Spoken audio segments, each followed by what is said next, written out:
Valérie Chansigo, bonjour. Bonjour. Alors vous avez signé chez Actes Sud un livre qui est très intéressant parce que et un petit peu difficile pour nous les Français et la nature.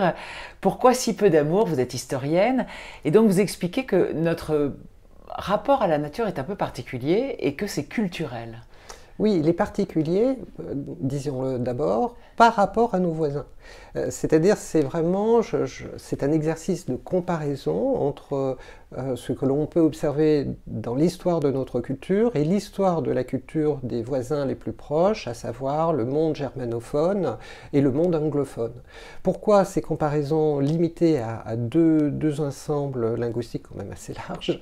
C'est simplement parce que on ne peut pas comparer n'importe quel type de culture. Il n'y aurait pas beaucoup de sens de comparer le rapport à la nature d'une société industrielle et d'une société de chasseurs-cueilleurs, par exemple. Ça n'a pas de sens. Il y a tellement de choses qui séparent structurellement, d'un point de vue des fonctions, ces deux sociétés, que l'exercice serait totalement vain.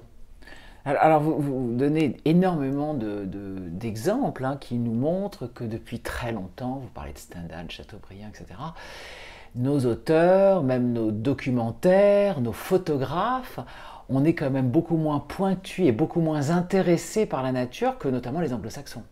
Oui, c'est quelque chose que j'avais rencontré il y a très longtemps, vraiment par accident. Je m'intéressais aux araignées, pour tout vous dire. Excellent exemple de l'araignée, oui. À cette époque, dans les librairies françaises, il y avait vraiment très peu de choses, et souvent des ouvrages d'ailleurs traduits.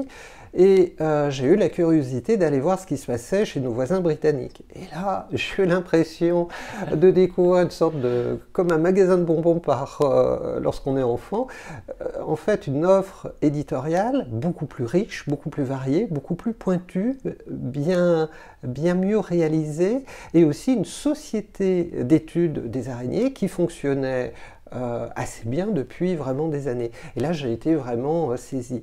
Et depuis cette époque assez reculée, je n'ai pas arrêté de rencontrer dans ma vie,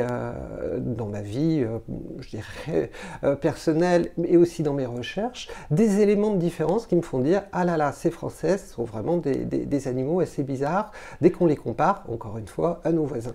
Oui, vous dites d'ailleurs que l'araignée a changé un peu votre carrière, parce que c'est vrai en France, quand on dit que j'aime bien les araignées, tout le monde pousse des hurlements, ce qui n'est pas le cas. Alors, vous dites aussi que pour nous, les Français, la nature est un lieu de sociabilisation et que c'est souvent un décor pour mettre autre chose. Oui, alors ça, c'est des réflexions qui sont faites déjà depuis longtemps. C'est-à-dire, je ne suis pas, comment dire, une chercheuse isolée. Je m'inscris dans une certaine tradition de recherche. Je cite par exemple Élisée Reclus, qui dans les années 1860 fait un texte absolument magnifique sur le sentiment de nature chez certains peuples européens.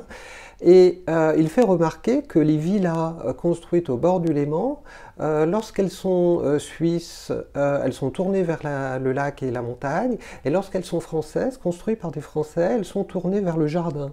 Parce que ce qui intéresse les propriétaires de ces villas, au milieu du 19e, c'est la vie sociale qui se tient dans le jardin et pas le paysage naturel.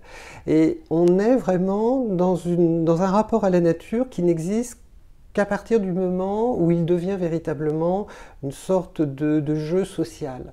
Le fait de la nature comme centre d'intérêt est minoritaire. Ça ne veut pas dire qu'il n'existe pas, évidemment, il y a des exemples nombreux, mais il reste plus faible, plus rare, et ça traduit quand même un inintérêt collectif beaucoup plus net que chez nos voisins, encore une fois. Et puis on aime la nature quand on la domine, d'où le jardin français, on aime dominer les choses. Ah oui, mais alors là, c'est avec beaucoup de prudence qu'il faut avancer, parce que le jardin à l'anglaise, par exemple, qui est réputé pour être un jardin qui était vanté dès la fin du XVIIIe, en fait c'est un jardin inspiré des Allemands, mais enfin peu importe.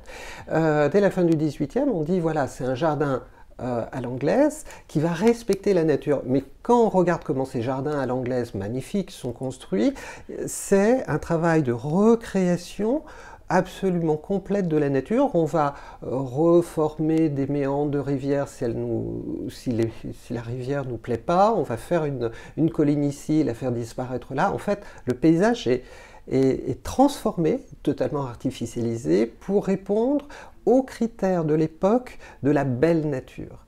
Mais c'est vrai que le jardin à la française reste une sorte comment dire, de domination. Voilà, c'est très géométrique. Mais le jardin à l'anglaise n'est pas si naturel que ça. Et pas plus naturel en définitive. Merci beaucoup.